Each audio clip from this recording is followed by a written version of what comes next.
శ్రీ ఎర్ని దుర్గా మహాకాళీ భైరవ్ అభిరామ్ గురు భవానీ భూతప్రేత పిశాచ నివారణ నరకోశ దృష్టికోశ నివారణ వ్యాపారాభివృద్ధి కొరకు గృహదోష గ్రహదోష నివారణ కొరకు కళ్యాణ దోష నివారణ సంతాన దోష నివారణ స్త్రీల శారీరక సమస్యలు మానసిక సమస్యలు చెడుపు చిళ్లంగా తీయుట దంపతుల మానసిక సమస్యలు భూమి యొక్క సమస్యలు ఆరోగ్య సమస్యలకు నాటు వైద్యం వాస్తు జ్యోతిష్యం గృహమునందు శాంతి హోమం అఘోరి పూజలు చేయుదురు మరిన్ని వివరాలకు ఈ క్రింది నంబర్లకు సంప్రదించండి. నమస్తే, వెల్కమ్ టు వార్తా కిరణం. నేను కృష్ణకుమార్. న్యూస్లో ముందుగా ముఖ్యాంశాలు చూద్దాం.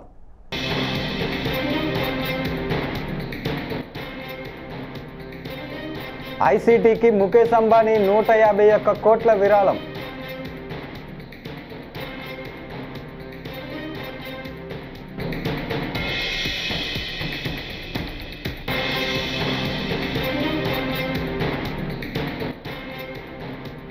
ప్రజల మనోభావాలకు అనుగుణంగా పాలన అందించే గుణం ఎన్డీఏ డిఎన్ఏలోనే ఉందని మంత్రి సత్యకుమార్.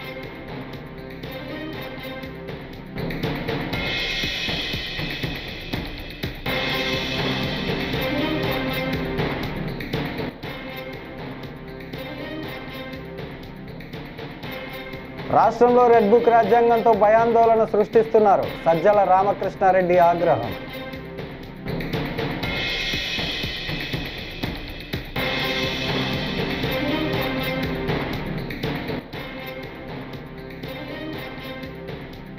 విశాఖ రైల్వే జోన్కు జనరల్ మేనేజర్ను నియమించడం శుభ పరిణామం. ఎంపీ శ్రీభరత్.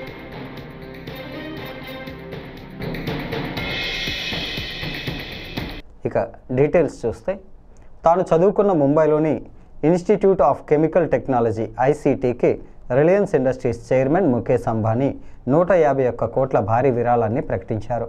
ప్రముఖ రసాయన శాస్త్రవేత్త ప్రొఫెసర్ ఎంఎం శర్మ జీవిత చరిత్ర డివైన్ సైంటిస్ట్ పుస్తకావిష్కరణ సభకు హాజరైన సందర్భంగా ఈ ప్రకటన చేశారు. ఈ మొత్తాన్ని దేనికైనా వినియోగించుకోవచ్చునని పేర్కొన్నారు. 1970లో ఐసీటీ నుంచి ముఖేష్ గ్రాడ్యుయేషన్ను పూర్తి చేసుకున్నారు. Professor Sharma belongs to that rare community of teachers for whom teaching itself is their dharma. Their passion is to make a difference to the life of humanity. The word that best captures Professor Sharma's personality is that he is an influencer. The word influencer has gained currency in recent times in the age of social media, but Professor Sharma has been an influencer from the 60s. He is an influencer with a difference. Today, India has the world's largest population of youth. We need tens of thousands of gurus like him who can teach our youth to combine success with sanskar. This combination is necessary to realize the dreams of Viksit Bharat. And my fifth idea is not an idea, it's an instruction that Professor Sharma gives me, and when, like he gave to my father, when he tells us something, we just listen, we don't think. So he told me, Mukesh, like you have to do something big for ICT. So I said, sir, you tell me whatever you want. So he says, announce 151 crores to ICT on an unconditional basis. And I am very, very pleased to announce that for Professor Sharma. Thank you. Dignitary. ప్రజల మనోభావాలకు అనుగుణంగా పాలన అందించే గుణం NDA డిఎన్ఏలోనే ఉందని వైద్య ఆరోగ్య శాఖ మంత్రి సత్యకుమార్ యాదవ్ అన్నారు. కూటమి ప్రభుత్వం మొదటి ఏడాది పాలనలో ఆరోగ్యాంధ్రప్రదేశ్ దిశగా చేసిన ప్రయత్నాలు, వచ్చిన ఫలితాలపై ఆయన మీడియా సమావేశం నిర్వహించారు. కూటమి ప్రభుత్వం వచ్చిన తరువాత ఏడాదిలోనే primary health care, critical care, diagnostic సెంటర్లు కొత్తగా నిర్మించామన్నారు. గ్రామీణ ప్రాంతాల్లో ఇళ్ల వద్దకే వైద్య సేవలు అందుబాటులోకి తీసుకొచ్చినట్లు మంత్రి తెలిపారు. అధికారుల నుంచి కింది స్థాయి దాకా అందరి సహకారంతో మేము తెచ్చిన మార్పు, ప్రజలకే అందుతున్న నాణ్యమైన సేవలు, మౌలిక సదుపాయాల కల్పన, డయాగ్నోస్టిక్ ఎక్విప్మెంట్ పెంపు, ముఖ్యంగా జవాబుదారీతనం, ఒక క్రమశిక్షణ, సమయానికి డ్యూటీకి రావడం, పేషెంట్ల పట్ల కంపాషనేట్గా వాళ్ళకి సేవ చేయడం, జనరస్గా ఉండడం, ఇవి ఈ సంవత్సర కాలంలో మేము తీసుకొచ్చాం. మొట్టమొదటిగా ఈ ప్రైమరీ హెల్త్లో నేషనల్ హెల్త్ మిషన్ కింద 30 రకాల పథకాలు స్కీములు ఉన్నాయి. వాటి కింద అనేక రకాలైన సేవలు అందిస్తున్నాం. వాటిలో మేము తెచ్చిన మార్పుకి గుర్తింపుగా కేంద్ర ప్రభుత్వం NHM కింద పర్ఫార్మెన్స్ ఇన్సెంటివ్ని 100 కోట్ల ఇవ్వడం జరిగింది. నరేంద్ర మోడీ గారి నేతృత్వంలో గ్రామీణ ప్రాంతంలో మెరుగైన వైద్య సేవలు అందించాలనే ఉద్దేశంతో తీసుకొచ్చిన ఆయుష్మాన్ ఆరోగ్య మందిర్లు దేశవ్యాప్తంగా 1,75,000 దాకా ఏర్పాటు అవుతే రాష్ట్రంలో 10,032 ఏర్పాటు చేయడం జరిగింది. గత ప్రభుత్వం 6,000 ఆయుష్మాన్ ఆరోగ్య మందిర్ని విలేజ్ హెల్త్ క్లినిక్ల పేరుతో నిర్మించడానికి సంకల్పించగా 3,105 ఆయుష్మాన్ ఆరోగ్య మందిర్లని రాష్ట్ర వ్యాప్తంగా మాత్రమే నిర్మించి మిగిలినవన్నీ వివిధ దశల్లో వదిలేసింది. అయితే ఈ కూటమి ప్రభుత్వం చంద్రబాబు నాయుడు గారి నాయకత్వంలో ఏర్పాటైన తర్వాత ఈ సంవత్సరం 15th ఫైనాన్స్ కమిషన్ కింద అదేవిధంగా ప్రధానమంత్రి ఆయుష్మాన్ భారత్ ఇన్ఫ్రాస్ట్రక్చర్ మిషన్ కింద 3 రాష్ట్రంలో రెడ్ బుక్ రాజ్యాంగంతో భయాందోళన సృష్టిస్తున్నారని ఆగ్రహం వ్యక్తం చేశారు వైఎస్ఆర్సీపీ రాష్ట్ర కోఆర్డినేటర్ సజ్జల రామకృష్ణారెడ్డి. లక్ష్మీనారాయణపై అక్రమ కేసులు పెట్టడంతో తీవ్ర మనస్తాపం చెందారని తెలిపారు. పొలిటికల్ బాసులు చెప్పినట్టు పోలీసులు నడుచుకుంటున్నారని ఆరోపించారు. రమేష్ ఆసుపత్రిలో చికిత్స పొందుతున్న పార్టీ కార్యకర్త లక్ష్మీనారాయణను వైఎస్ఆర్సీపీ రాష్ట్ర కోఆర్డినేటర్ సజ్జల రామకృష్ణారెడ్డి పార్టీ నేతలు పరామర్శించారు.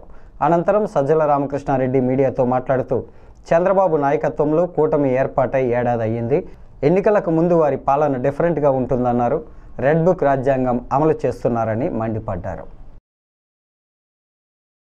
శాంతి భద్రతలను కాపాడాల్సిన వ్యవస్థ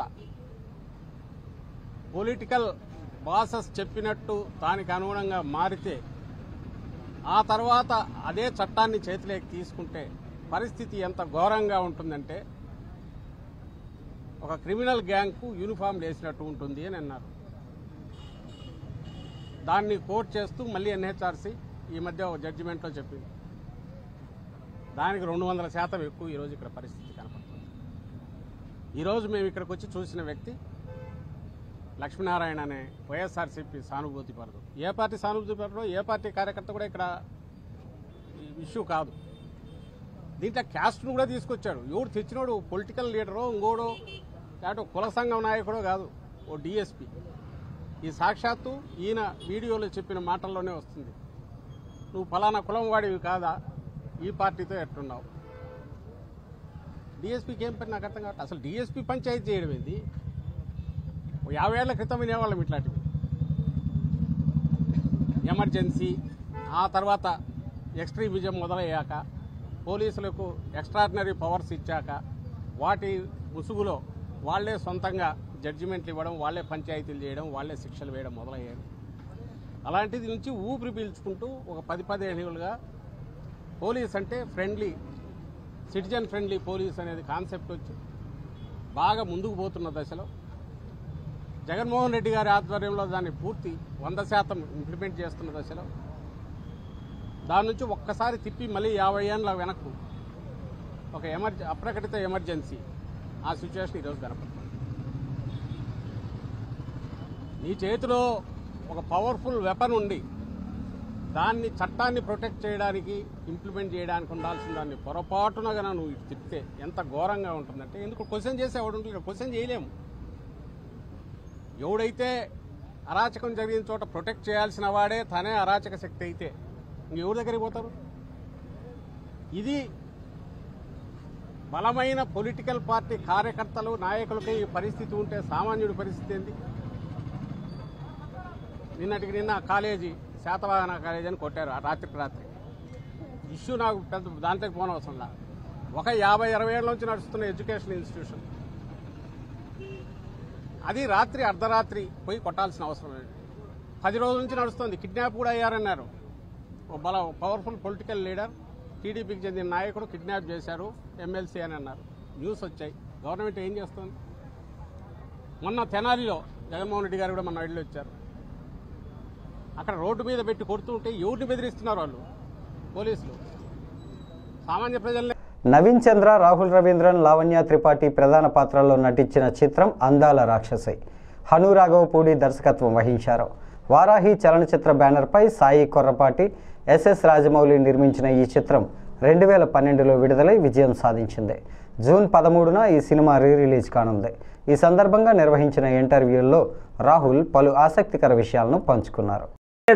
మళ్ళీ క్వశ్చన్ కి ఇప్పుడు అట్లీస్ట్ ఆన్సర్ ఉంది. So I felt really nice that ఎంతో మంది ఉన్నారు, వాళ్ళకి ఆ క్యారెక్టర్స్ కానీ సాంగ్స్ కానీ ఓన్ చేసుకున్నారు. They love that and they want to experience it in theatres again.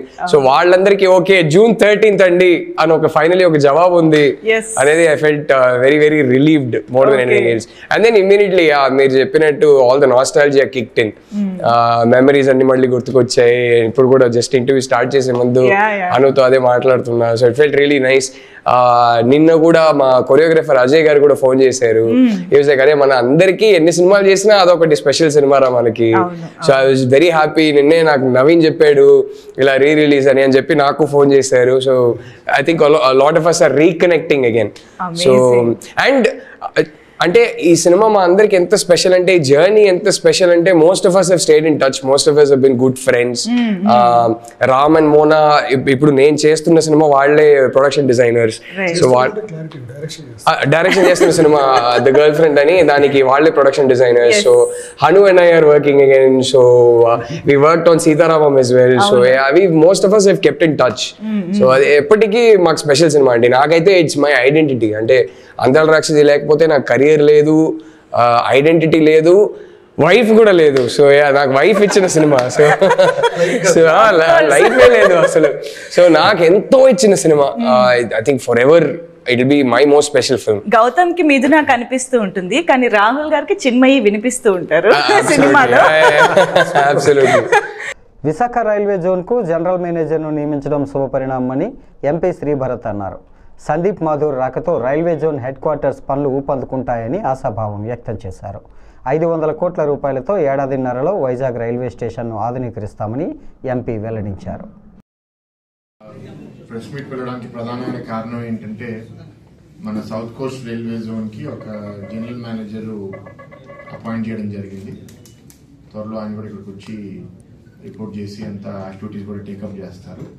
Sandeep Mathur గారని, ఆయన IRSSC ఇప్పుడు ప్రస్తుతం PED సిగ్నల్ మోడర్నైజేషన్ రైల్వే బోర్డులో పనిచేస్తున్నారు. ప్రెసిడెంట్ గారు ఆయనకి ఇప్పుడు అప్రూవల్ ఇచ్చి ఇక్కడ జనరల్ మేనేజర్గా అపాయింట్ చేయడం జరిగింది. సో గత కొన్ని రోజులుగా ఏంటంటే, జోన్ అనౌన్స్ అయింది, ఇక్కడ జనరల్ మేనేజర్ ఎప్పుడు చేస్తారు, దాని తర్వాత గెజెట్ ఎప్పుడు ఇష్యూ చేస్తారని కొందరు అడగడం జరిగింది. సో ఈ నిర్ణయం కేంద్ర ప్రభుత్వం రైల్వే బోర్డు తీసుకోవడం అందరూ అభినందిస్తున్నాము. అండ్ ఈ railway zone head quarter works and ఇక్కడ రైల్వే వర్క్స్ చాలా ఉన్నాయి. ఒక GM వస్తే అన్ని కొంచెం స్పీడ్ అందుకుంటాయనే భావన మా అందరిలో ఉంది. సో ఆయన రావడం మా అందరికి సంతోషంగా ఉంది. అండ్ ఇంకో మంచి అప్డేట్ కూడా ఏంటంటే, ఈ రైల్వే స్టేషన్ అప్గ్రేడేషన్ ఇంచుమించు ఆల్మోస్ట్ 500 crores-తో వైజాగ్ రైల్వే స్టేషన్ అప్గ్రేడేషన్ కూడా కొంత కోర్ట్ స్టే వల్ల మనకి ఆల్మోస్ట్ ఒక 8 months డిలే అయింది. అది కూడా ఇవాళ క్లియర్ అయ్యి కాంట్రాక్టర్ కూడా గ్రీన్ సిగ్నల్ రైల్వే ఇక్కడ లోకల్ రైల్వే డిపార్ట్మెంట్ కూడా ఇవ్వడం జరిగింది. అతి త్వరలో ఐ థింక్ 18 to 21 months-లో మన Vizag station upgradation including additional lines, అంటే ప్రస్తుతం ఇప్పుడు ఉన్న లైన్స్ కన్నా ఇంకో 6 lines యాడ్ చేయాలనే దాంట్లో పనిచేస్తున్నారు. 14 lines ఫైనల్గా మనకి ఉండబోతున్నాయి కొత్త రైల్వే స్టేషన్ అప్గ్రేడ్ అయిన తర్వాత. That is one major issue అండి. ప్రత్యేకంగా కొందరు ప్రతిపక్షంలో ఉన్న వాళ్ళు కూడా జోన్ ఇచ్చారు కానీ GM లేదని ఆ ఆరోపణలు కూడా ఇక్కడి నుంచి ఇక్కడితో ముగిస్తాయనుకుంటున్నాను. నెక్స్ట్ ఎలాగో మనందరం కలిసాము, 1 year ఈ ప్రభుత్వానికి పూర్తయింది. ఈ 1 yearలో ఈ అనుభవాలు కూడా మంచి లెర్నింగ్ ఎక్స్పీరియన్స్ నాకండి. మొదటిసారి ఎంపీగా అయ్యాను కాబట్టి అసలు అడ్మినిస్ట్రేషన్లో ఎట్లా చేయాలి, ఏం యాక్టివిటీస్ టేకప్ చేయాలి అనేది. నేను ఒక ఎంపీగా ఇచ్చిన 7 హామీలు చేయడమే కాకుండా ప్రభుత్వం ఇచ్చిన హామీలన్నీ అమలు చేయడం, ఇప్పుడు దాకా కొన్ని జరగడం, మన జరిగిన మహానాడులో కూడా త్వరలో ఇది మహిళలకి బస్ ట్రాన్స్పోర్ట్ అవనివ్వండి, లేకపోతే తల్లికి వందనం అవనివ్వండి, బాబు గారు కూడా అనౌన్స్ చేయడం జరిగింది. సో కష్టాలు ఉన్నాయి, ఆర్థిక ఇబ్బందులు ఉన్నాయి, బట్ పాజిటివిటీతో కలిసి పనిచేసే కేంద్ర ప్రభుత్వం సహాయంతో మాత్రం ఇంకా అన్ని అమలు చేయడమే కాకుండా ఆ 20 లక్షల ఉద్యోగాలు కూడా సృష్టిస్తారని నాకు బలమైన నమ్మకం. అండ్ మూడో point is yoga day. June 21 అంతర్జాతీయ యోగా దినోత్సవం సందర్భంగా ఇక్కడ ప్రధానమంత్రి మోడీ గారు రావడము అండ్ ఇక్కడ సీఎం గారు కూడా ఏంటంటే ఒక గ్లోబల్ రికార్డ్ గిన్నిస్ రికార్డ్ సాధించాలని we're aiming for a very high number but minimum 3.5 to 4 lakhs people participate చేయాలనేది ఎఫర్ట్స్ ఇక్కడ ఆర్కే బీచ్ నుంచి భీమిలి దాకా. తనను లిక్కర్ స్కామ్లో ఇరికించాలని కుట్రలు చేయడం దుర్మార్గమని వైఎస్ఆర్సీపీ సీనియర్ నేత చంద్రగిరి మాజీ ఎమ్మెల్యే చెవిరెడ్డి భాస్కర్ రెడ్డి అన్నారు. నాకు చిన్నప్పటి నుంచి సన్నిహితుడైన హైదరాబాద్లో నివసిస్తున్న వెంకటేష్, ఆయన భార్య, ఏడాది వయసున్న కుమారుడిని సిట్ అధికారులు తీసుకువెళ్లి 2 రోజులుగా హింసిస్తున్నారు. నాపై తప్పుడు స్టేట్మెంట్ ఇవ్వాలని వారిపై ఒత్తిడి తేవటం అన్యాయమన్నారు. ఆ నైతికంగా మీ టార్గెట్ నేనే అయితే వచ్చి అరెస్టు చేసుకోండి వెల్లడించారు. లిక్కర్ కేసులు లింక్ కలుపుతా ఉన్నారంట. ఇది ఎంత పాపం అంటే, నా జీవితంలో లిక్కర్ అంటే భయపడే వ్యక్తిని నేను ఎప్పుడో 2001లో జెడ్పీటీసీగా పోటీ చేసిన రోజు నుంచి ఈ రోజు వరకు నేను కంటెస్ట్ చేసిన ఎన్నికల్లో ఏ ఎన్నికల్లో అడిగినా కూడా ఒక లిక్కర్ బాటలు కూడా నేను ఎప్పుడు ఇచ్చినటువంటి వాడిని కాదు. నాకు అలవాటు లేకపోవడం కాదు, ఇచ్చినటువంటి వాడిని కాదు. దీనికి ఒక బలమైన కారణం ఉంది. నా తమ్ముడు లిక్కర్ తాగి లివర్ డిసీజ్తో చనిపోయాడు. మా నాన్న ముందు అలవాటు వాళ్ళ కుటుంబాన్ని డిస్టర్బ్ చేశాడు. డీజీపీ గారు ఎలా వెళ్తున్నా అంటే, ఆయనకు ఒక 200 సంవత్సరాలు నేను బతుకుతాను, 200 సంవత్సరాలు నాకుంది లైఫ్ కాబట్టి ఇక్కడ గుర్తుపెట్టుకో డీజీపీ గారు, చేసే ప్రతి తప్పుకి భగవంతుడు ఆలోచిస్తుంటాడు. మీరు తీసుకునే ప్రతి నిర్ణయాన్ని భగవంతుడు ఆలోచిస్తుంటాడు. మీరు పెట్టేటటువంటి సామాన్యులకు, ఏ తప్పు చేయని వారికి, అమాయకులకు కేవలం ఆ పోస్టింగ్లో కూర్చోవడం కోసం మీరు తీసుకునే నిర్ణయాలన్నీ, ఆ పాపాలన్నీ మిమ్మల్ని, మీ కుటుంబాన్ని వెంటాడుతాయని గుర్తుపెట్టుకో. భగవంతుడు విధించే శిక్షే కాదు, రేపు న్యాయస్థానం ముందు ఈరోజు నన్ను మీరు జైలుకి పంపొచ్చు. డీజీపీ గారు, కమిషనర్ ఆఫ్ పోలీస్ రాజశేఖర్ బాబు గారు కింద పైన పడుకుని తపన పడుతున్నా, తాపత్రయపడుతున్న కొల్లు శ్రీనివాస్ గారు ఈరోజు ఇబ్బంది పెట్టొచ్చాయా? ఇబ్బంది పెట్టండి. కానీ సమయం వచ్చినప్పుడు దేవుడు విధించే శిక్షతో పాటు న్యాయస్థానాలు కూడా మీకు శిక్ష విధిస్తాయి. గుర్తుపెట్టుకోండి. ఖచ్చితంగా చెప్తున్నా, చేస్తున్న ప్రతి తప్పు మిమ్మల్ని వెంటాడుతుంది భవిష్యత్తులో. గుర్తించుకోమని దేవుణ్ణి నమ్మే వ్యక్తిగా చెప్తున్నా. చేసుకోండి, రెడీగా మీరు అరెస్ట్ చేసుకొని. కానీ సామాన్యులు ఇబ్బంది పెట్టద్దండి. పాపం చిన్న వాళ్ళని నరకం చూపించకండి. ఇప్పుడు చాలా మందిని తీసుకెళ్ళడానికి ఒక పెద్ద టీములు ఎందుకయ్యా బాబు నువ్వు రమ్మంటే తెల్లారితే నీ సిట్ ఆఫీస్కి వచ్చి కూర్చుంటా. దయచేసి చిన్న ప్రాణాలను చంపేయకండి. మీకు ఎవరినైతే మీరు అరెస్ట్ చేస్తే మీ కళ్ళు చల్లబడతాయో, ఎవరినైతే జైలుకి పంపితే నీ కడుపు నిండుతుందో, ఎవరినైతే శిక్షిస్తే తాత్కాలికంగా నీ మనసు ప్రశాంతంగా ఉంటుందో వాళ్ళ వైపే రండి. మీరు వాళ్ళ గురించి ఆలోచించండి. అందుకే మేము సిద్ధంగానే ఉన్నాం. ఏదన్నా అన్ని పైన దేవుడు చూస్తుంటాడు, ఇరికించండి. చెప్పాం కదా, మీరు కొట్టే దెబ్బ ఈరోజు మీ ద్వారా చెప్తున్న తాత్కాలికమ్మ, మీరు చేస్తున్న తప్పులకు దేవుడు కొట్టే దెబ్బ మీకు దీర్ఘకాలం ఉంటుందన్న విషయాన్ని గుర్తుంచుకోమని హెచ్చరిస్తున్నాను. టీడీపీకి రాజీనామా చేసిన అంశంపై సుగవాసి బాలసుబ్రహ్మణ్యం స్పందించారు. ఆయన తన రాజీనామాపై క్లారిటీ ఇస్తూ టీడీపీకి రాజీనామా చేసిన అంశంపై సుగవాసి బాలసుబ్రహ్మణ్యం స్పందించారు. ఆయన తన రాజీనామాపై క్లారిటీ ఇస్తూ, గత 6 నెలలుగా నేను తెలుగుదేశం పార్టీ కార్యక్రమాలకు దూరంగా ఉన్నాను. నా అనుచరులు ప్రజల అభిప్రాయాలను పరిగణలోకి తీసుకొని ఈ నిర్ణయం తీసుకున్నాను. భవిష్యత్తులో ప్రజాస్వామ్యబద్ధంగా రాజకీయ కొనసాగింపు ఉంటుంది అని తెలిపారు. వైసీపీలోకి చేరుతానో లేదో అనేది ప్రజల అభిప్రాయం ప్రకారమే నిర్ణయం తీసుకుంటానని తెలిపారు. సమావేశం ఏర్పాటు చేసి మీ అందరినీ పిలిచి మాట్లాడడం జరుగుతుంది. అప్పుడు అన్ని విషయాలు వివరిస్తాను. ముఖ్యంగా కార్యకర్తలు, ప్రజలు ఇచ్చిన సలహాల మేరకు, సూచనల మేరకు, వాళ్ళ అభిప్రాయాలను గౌరవిస్తూ వారి మనోభావాలకు అనుగుణంగా నడుచుకోవడంలో భాగంగా ఈ నిర్ణయం తీసుకోవడం జరిగింది. భవిష్యత్తులో ప్రజాస్వామ్య పద్ధతుల్లోనే రాజకీయంగా ప్రజలకు మేలు చేసేదానికి నా చివరి క్షణం వరకు ప్రజల కోసం తోడ్పాటు అందించేదానికి నేను రాజకీయాల్లో కొనసాగుతాను, ప్రజాసేవ చేస్తాను. అది ఏ విధంగా అనేది ప్రజలతో మాట్లాడే వాళ్ళ ఆలోచనలకు అనుగుణంగా నిర్ణయం తీసుకోవడం జరుగుతుంది. మీకు తెలియజేస్తాను. రాజీనామా లేఖను ఎవరికి పంపించినాను, ఎలా పంపించాను, ఎప్పుడు పంపించాను? ఈరోజు ఉదయం పార్టీ జాతీయ అధ్యక్షుడు పంపించాను. ఎందువల్ల తెలుగుదేశం పార్టీ రాజీనామా చేసేసాము? కూర్చొన్నప్పుడు మాట్లాడదాము. నేను దాదాపుగా ఒక 5-6 నెలల నుంచి అందరి అభిప్రాయాలు తీసుకోవడం జరిగింది. దాని ప్రకారం నేను నిర్ణయం తీసుకున్నాను. వైఎస్ఆర్ కాంగ్రెస్ పార్టీకి ఉన్న ఆలోచనలు ఉందా? ఇప్పటికైతే నాకు ఈ రోజు వరకు అయితే ఆలోచన లేదు. భవిష్యత్తులో ప్రజల సూచనలను బట్టి తీసుకునే నిర్ణయం మీకు తెలియజేసి తీసుకోవడం జరుగుతుంది.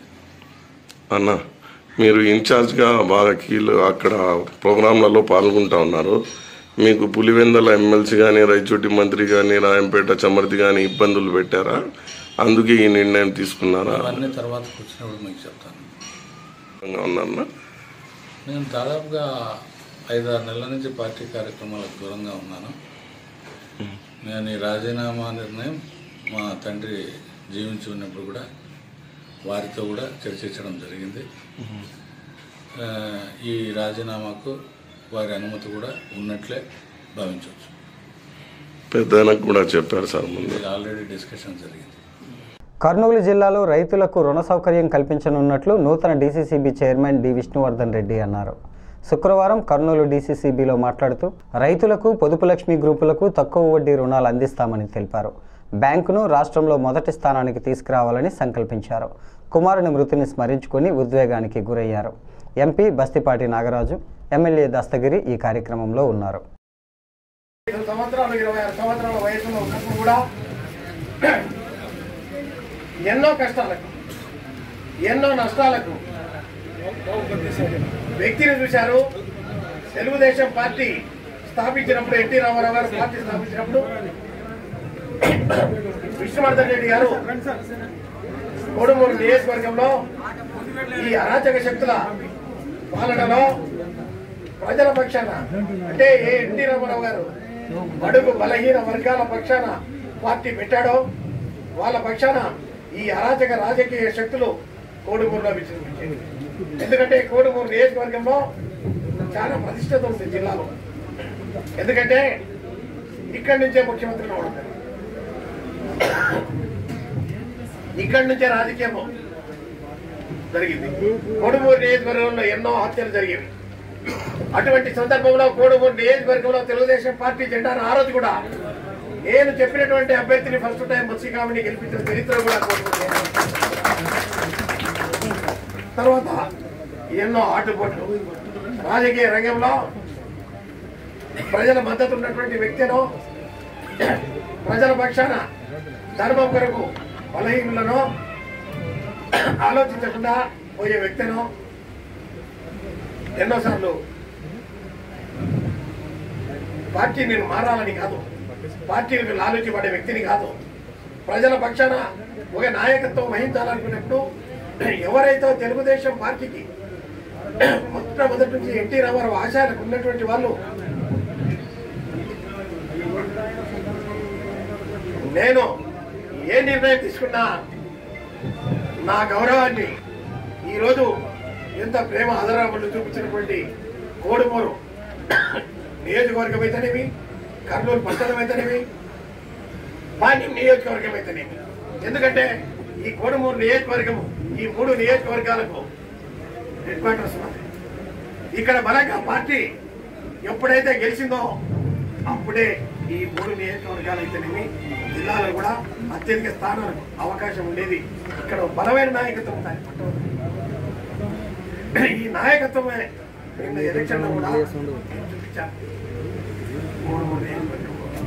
7 నియోజకవర్గాల్లో గత 2 నెలలుగా నల్లబార్లీ పొగాకు రైతులు చేస్తున్న పోరాటాలను ప్రభుత్వం దృష్టికి తీసుకెళ్లడంలో పరుచూరు శాసనసభ్యుడు ఏలూరి సాంబశివరావు కృషి ఫలించింది.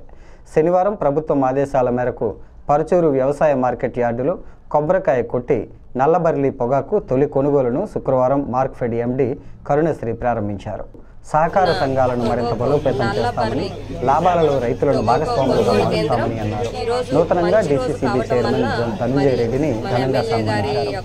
జీవీఎన్ శేఖర్ రెడ్డి పేర్కొన్నారు. నెల్లూరు తెలుగుదేశం పార్టీ కార్యాలయంలో శుక్రవారం ఆయన మాట్లాడుతూ నల్లపరెడ్డి ప్రసన్న కుమార్ రెడ్డిపై తీవ్రస్థాయిలో ధ్వజమెత్తారు. వేమిరెడ్డి దగ్గర ప్రసన్న కోట్ల రూపాయలు తెచ్చుకున్నాడని విమర్శించారు. చేయడం జరిగింది పర్చూర్ యార్డు.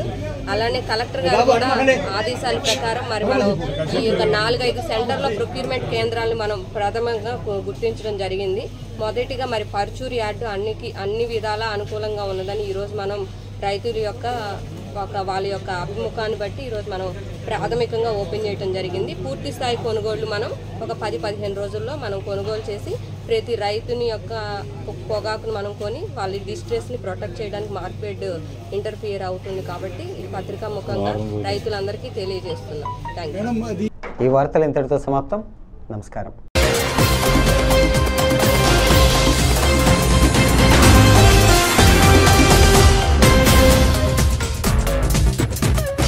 శ్రీ ఎర్ని దుర్గా మహాకాళీ భైరవ్ అభిరామ్ గురు భవానీ భూతప్రేత పిశాచ నివారణ నరకోశ దృష్టికోశ నివారణ వ్యాపారాభివృద్ధి కొరకు గృహదోష గ్రహదోష నివారణ కొరకు కళ్యాణ దోష నివారణ సంతాన దోష నివారణ స్త్రీల శారీరక సమస్యలు మానసిక సమస్యలు చెడుపు చిళ్లంగా తీయుట దంపతుల మానసిక సమస్యలు భూమి యొక్క సమస్యలు ఆరోగ్య సమస్యలకు నాటు వైద్యం వాస్తు జ్యోతిష్యం గృహమునందు శాంతి హోమం అఘోరి పూజలు చేయుదురు.